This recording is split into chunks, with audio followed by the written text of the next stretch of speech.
Објавена е јавна набавка за изградба на булеварот Борис Трајковски на потегот од Пинтија до Драчево, кој е еден од најфреквентните во главниот град. Овој дел од булеварот Борис Трајковски, од трафостаницата во Пинтија се до кружниот тек во Драчево, со години беше синоним за маки на граѓаните. Сепак се става крај на ова, изградба на булеварот се очекува да започне за нешто повеќе од еден месец. Градоначалникот на град Скопје Орце Ѓорѓиевски за Канал 5 изјави дека по завршување на целосната законска процедура за 40 на дена се очекува да стартуваат градежните активности.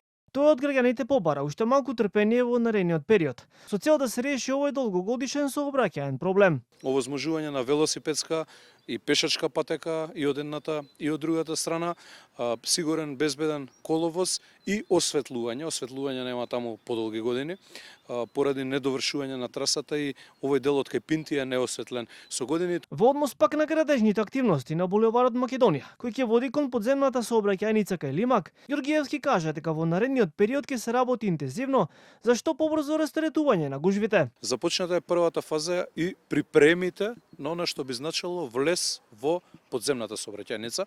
Во меѓувреме, за да не губиме време, распишана е постапка и за втората фаза, која што би значила пополнување на оној подвожњак кој што е према Министерството за внатрешни работи од страната од кај Рамстор и нивелација на цел тој простор, 2 кружни тека и 7 метра длабински влез. До средината на наредна година да овој дел од кисела вода биде целосно завршен и не остануваат двете последни фази. Тоа е една полесна, тоа е 4-та лента наспроти Рамстор, каде што има 3 ленти во моментов и завршување на излезот практично од Лимак, испојување на цел потек со католичка црква до крајот на мојот мандат. Инаку градоначалникот Ѓорѓиевски очекува булеварот Борис Трајковски да биде завршен до крајот на оваа година.